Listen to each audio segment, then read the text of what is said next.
This video is going to cover what oxidation states are, what the rules are for assigning oxidation states to elements, and some worked examples of assigning these oxidation states. What reduction and oxidation are, what redox reagents are, how to determine what the oxidizing and reducing agents are, and what disproportionation reactions are.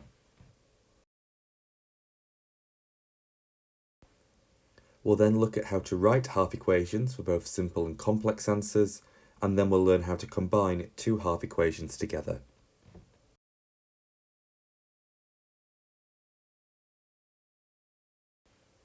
The oxidation state of an element tells you how many electrons it has either donated or accepted.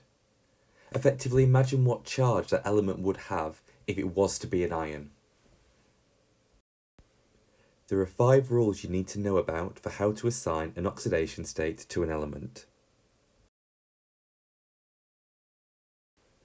The first one is that an uncombined element, so an element by itself, will always have an oxidation state of 0. So iron as an element would have an oxidation state of 0, and so would chlorine and nitrogen. Elements by themselves always have an oxidation state of 0.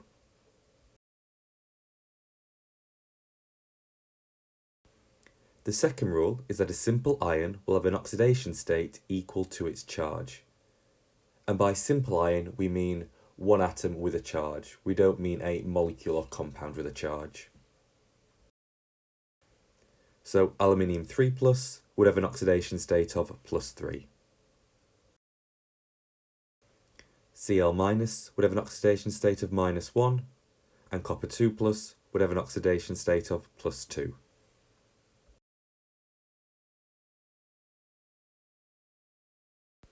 The third rule is that the sum of all the oxidation states on a molecule or compound, so something with more than one atom inside of it, will be equal to the total charge on that molecule or compound. So for example, if we're looking at magnesium oxide, that has a charge of 0. So the sum of the oxidation states of magnesium and oxygen must equal 0. Let's say that oxygen has an oxidation state of -2, and we need to determine what the oxidation state of magnesium will be. Well, the oxidation state of magnesium will be whatever balances out -2 to give an overall oxidation state of 0. So magnesium must have an oxidation state of +2. NH4+, an ammonium ion, has a charge of +1. This means the sum of the oxidation states of the nitrogen and all 4 hydrogens must also equal 1. Let's say that hydrogen has an oxidation state of +1. There are 4 hydrogens in that ion, therefore we can think of the hydrogens being +4 in total. If we need to work out what the oxidation state of nitrogen is, well, the overall oxidation state must be +1. The hydrogens are a +4, so nitrogen must be something which would balance out +4 to give us +1. This means the oxidation state of the nitrogen must be -3, because -3 plus +4 gives you +1.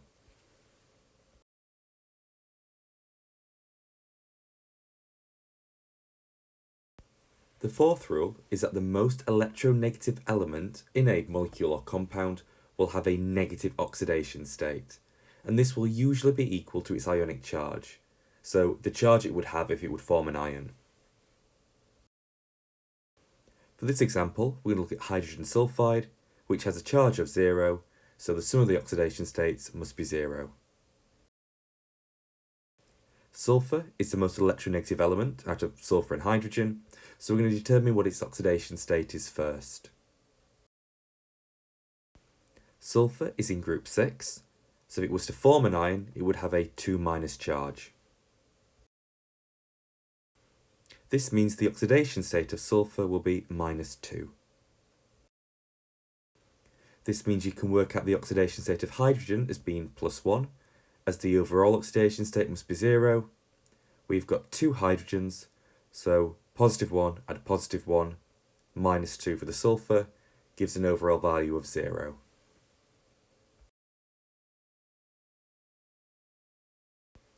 In most cases, you can assume that hydrogen will be a positive 1 oxidation state and oxygen will be minus 2. You can do this without working them out. There are a couple of cases where hydrogen isn't plus 1 and oxygen isn't minus 2. When hydrogen forms a metal hydride, so for example sodium hydride, its oxidation state isn't positive 1. This is because when bonded to a alkali metal, hydrogen is actually the most electronegative element.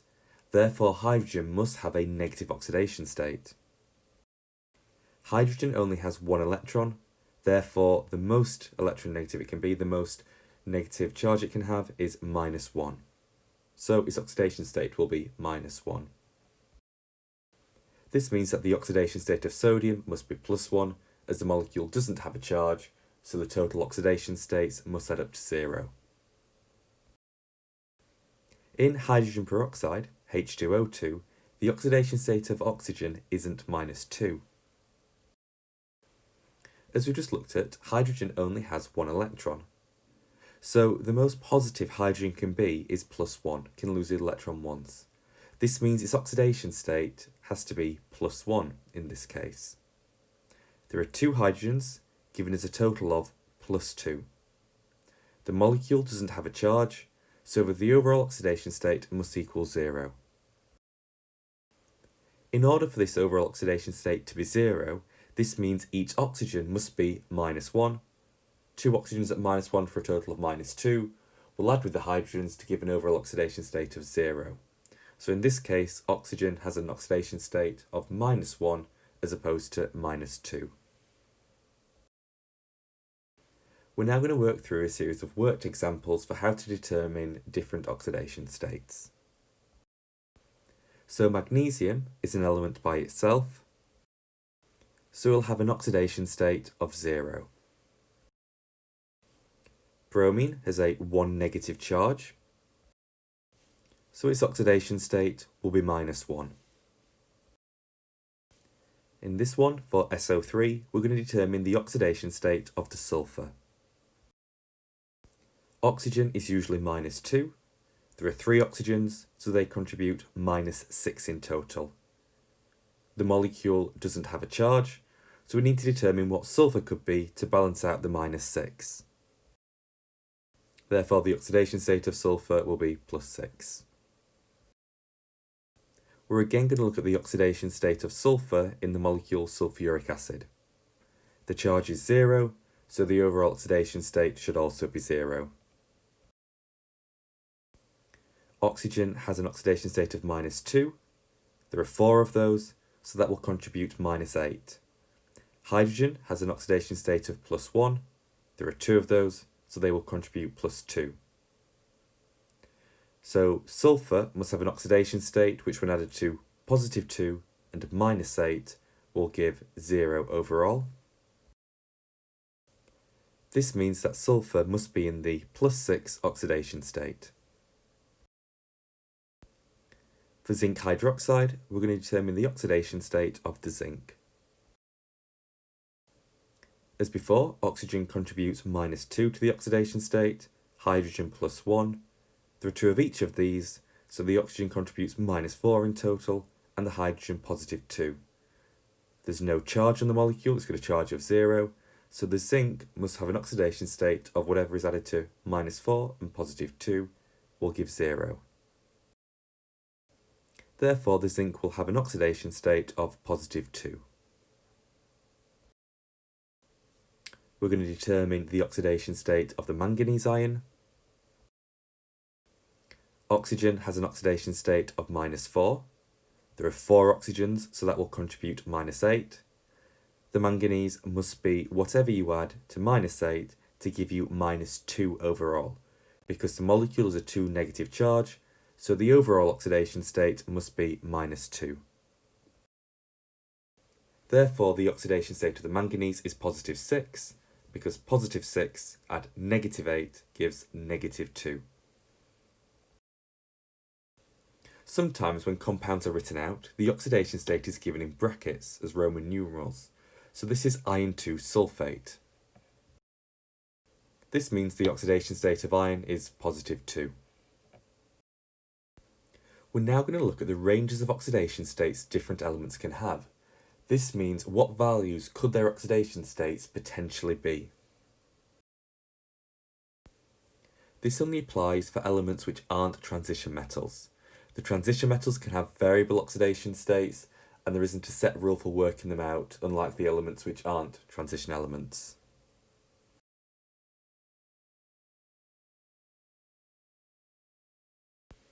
So the possible oxidation states for these elements is the number of electrons which will be required to either empty or to fill the outer shell. So let's look at an example. For nitrogen, it is in group 5. This means it has got 5 outer electrons. The shell can contain 8 electrons, which means nitrogen can either gain 3 or lose 5. If nitrogen was to gain 3 electrons, it would form N3-. If it was to lose 5, it would form N5+. Now, we're not suggesting that it will actually gain or lose these electrons. This is just a way to work out what its range of oxidation states could be. Therefore, the range of oxidation states for nitrogen can be from -3 to +5. So 5, 4, 3, 2, 1, -1, -2, or -3.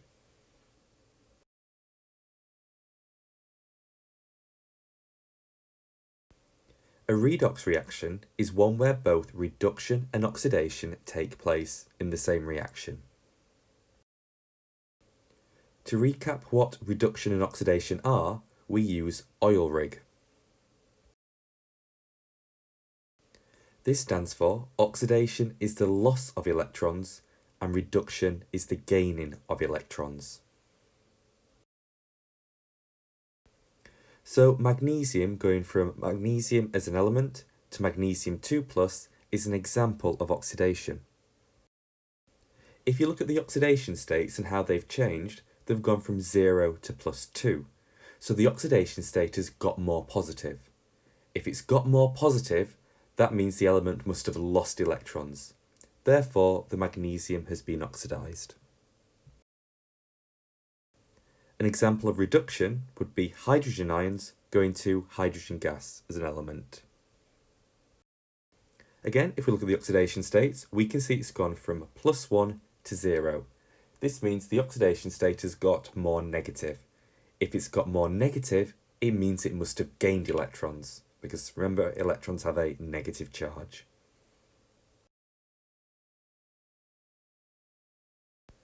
We're now going to look at a worked example of how to work out the oxidation states and what has been reduced and oxidized for the reaction of calcium with hydrochloric acid to produce calcium chloride and hydrogen gas.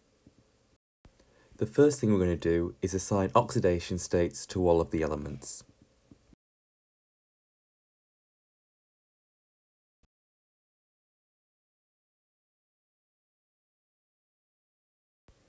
If you're unsure as to how we've assigned these oxidation states, re-watch the earlier part of the video.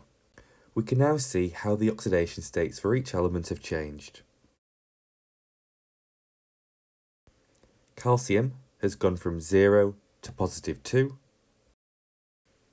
Hydrogen from +1 to 0.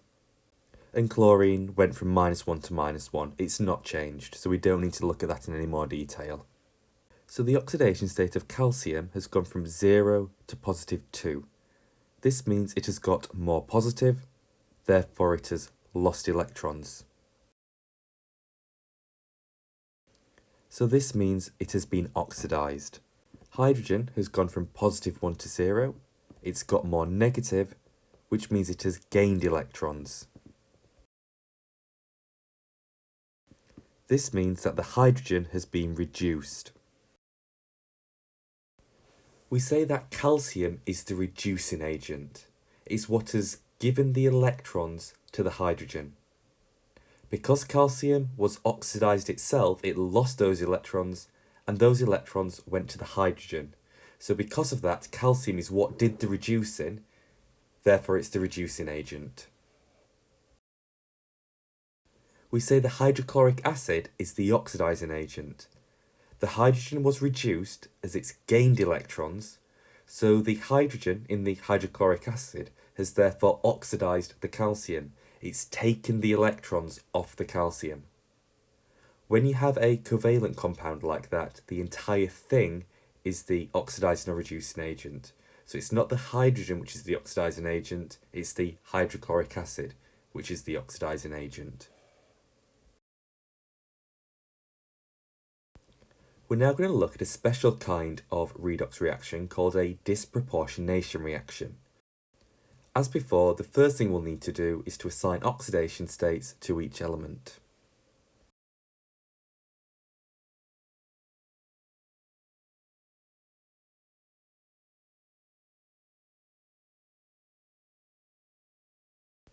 Once we've done this and set it out really clearly, we can then look at how the oxidation state for each element has changed.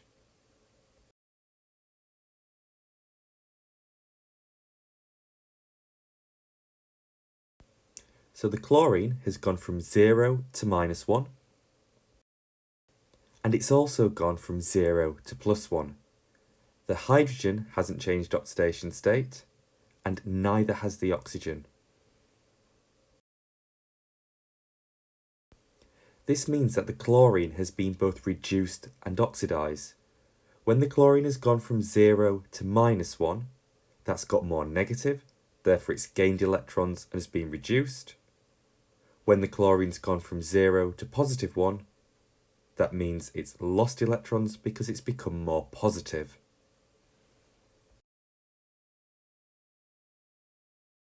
And this is what a disproportionation reaction is.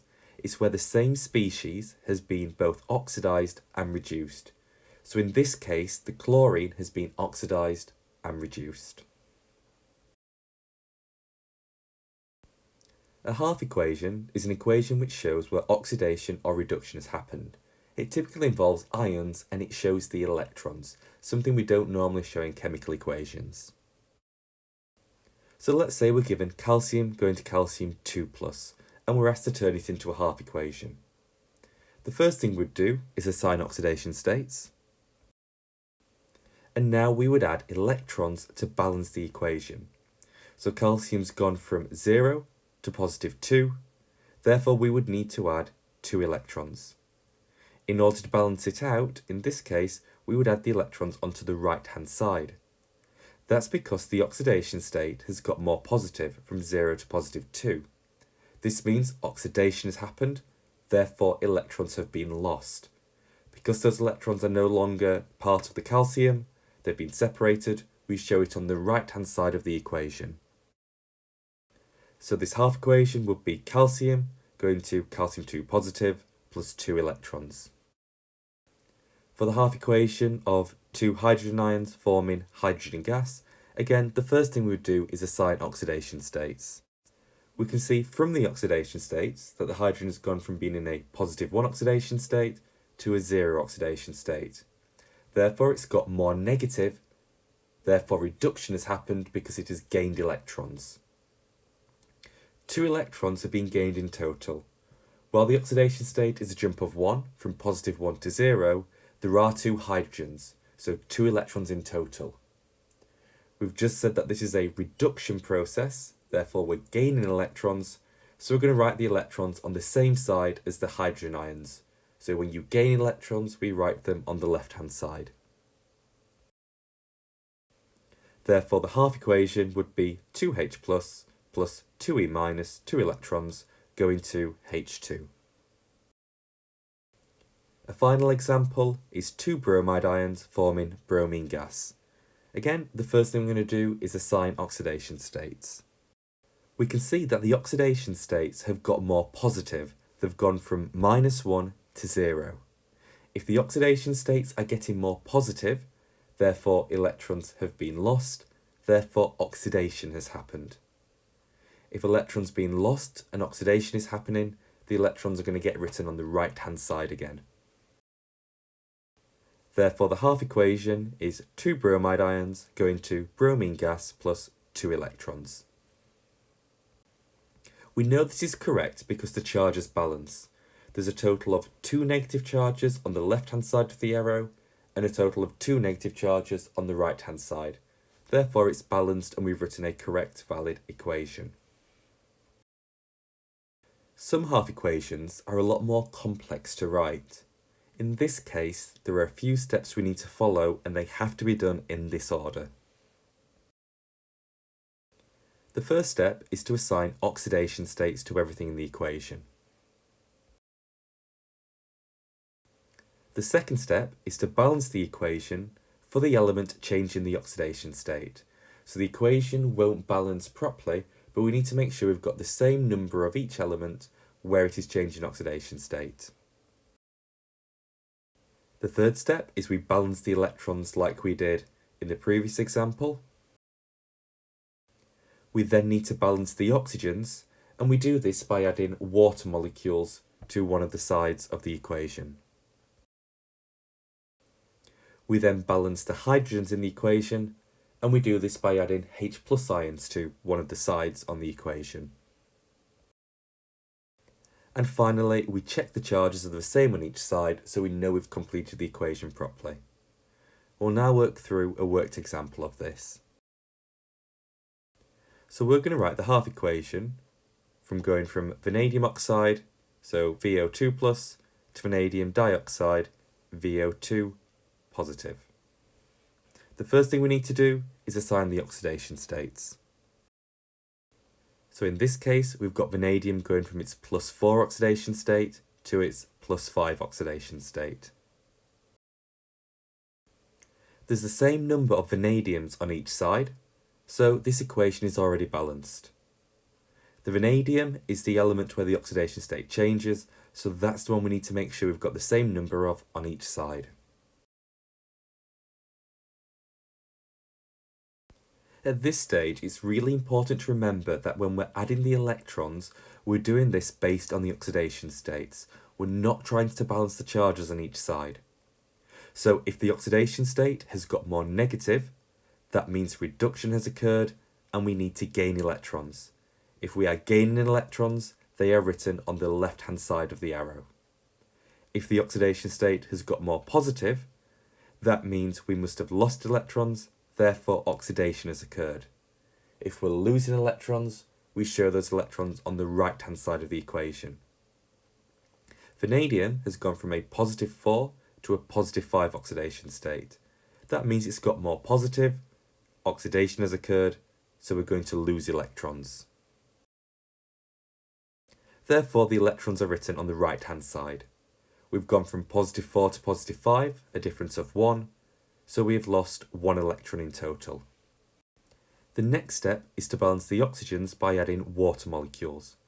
There is 1 oxygen on the left-hand side of the equation, there are 2 oxygens on the right-hand side of the equation, so we'll need to add a water to the left-hand side of the equation. So if we check the equation, we can now see there are 2 oxygens on the left and 2 on the right. Now we've added the waters, we can balance the hydrogens. So we have 2 hydrogens on the left-hand side of the equation and no hydrogens on the right-hand side of the equation. So this means we'll need to add 2 hydrogen ions to the right side to balance it. So if you check, you will now see that the equation is balanced. There's the same number of elements on each side. We can now check we've done this correctly by checking the total charge on each side of the equation. The left-hand side has a total charge of 2+, just from the vanadium 2+, and the right-hand side also has a total charge of 2+, from the positive ion, the negative electron, and the 2 positive H+. So 1+ minus 1 plus 2 equals 2+ overall.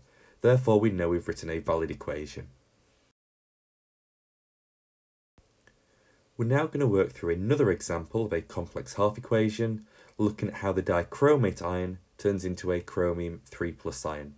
I've not written the steps down the side, but we're going to follow the same process as before. So we're going to start off by assigning oxidation states.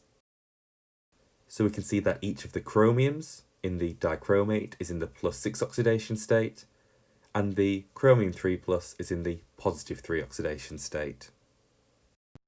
The next step is to balance the equations for the element change in oxidation state. So in this case, we need to balance the equations so we've got the same number of chromiums on each side. So our new equation is the dichromate ion forming 2 chromium 3 plus ions. We now need to add the electrons, so we do this by looking at the oxidation states. Chromium has gone from a +6 oxidation state to a +3 oxidation state. This has got more negative. If it's got more negative, that means electrons have been gained, reduction has occurred. If we're gaining electrons, they're written on the left-hand side.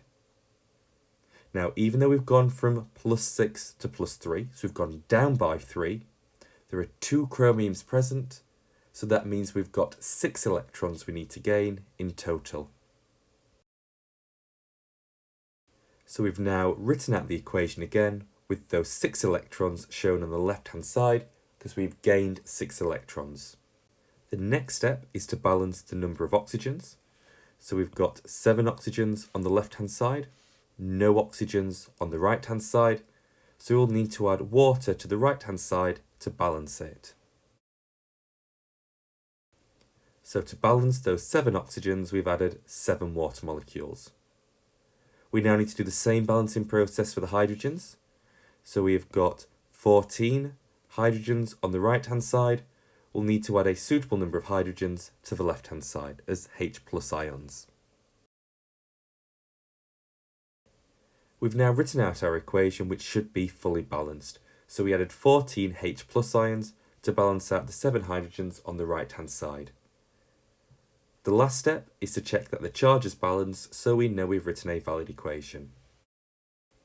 The total charge on the left-hand side is 6 positive, because we have got the 2 minus charge from the chromium, added to 6 negative charges from the electrons, added to 14 positive charges, which gives us a total of 6 positive. And we also have 6 positive charges on the right-hand side, coming from 2 lots of the chromium 3 plus. So the charges are the same on each side, therefore our equation must be correct. Finally, we're going to look at how you can combine 2 half equations together. So let's say you're given these 2 half equations and you're asked to combine them into a complete equation. To do this, the way we do it is by balancing the electrons. So we need each equation to have the same number of electrons. The easiest way to do this is to times each equation by the other one's number of electrons. So if you times the top equation by 2 and the bottom equation by 3, each equation will have 6 electrons in total. And once we've times the top equation by 2 and the bottom by 3, these are the resulting equations. What we can then do is cancel out the electrons because we've got the same on each equation. Once we've cancelled the electrons, all that is left to do is to group everything before the arrows, everything after the arrows, and write a new equation.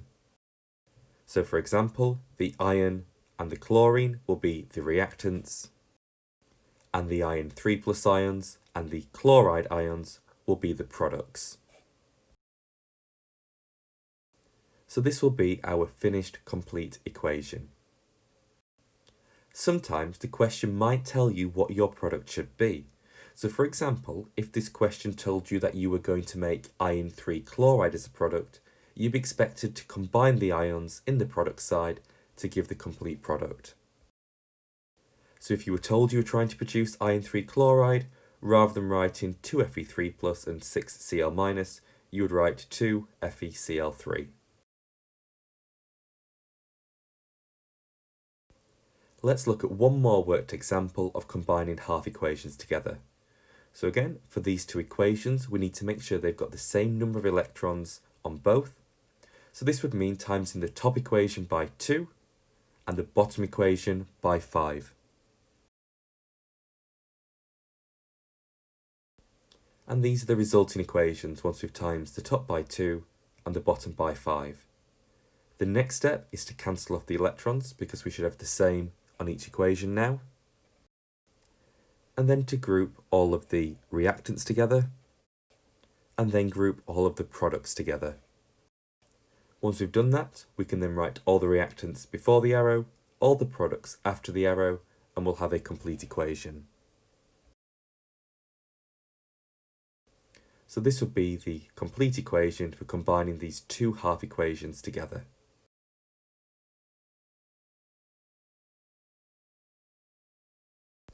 Finally, let's review what we've covered in this video. We've looked at what oxidation states are, what the rules for assigning those are, and we've looked at some worked examples. We've discussed what redox reactions are, what reduction and oxidation is, what the reducing agents are, what the oxidizing agents are, and what disproportionation reactions are. We've looked at how to write half equations for both simple and complex examples, and then how we can combine those half equations together into a complete equation.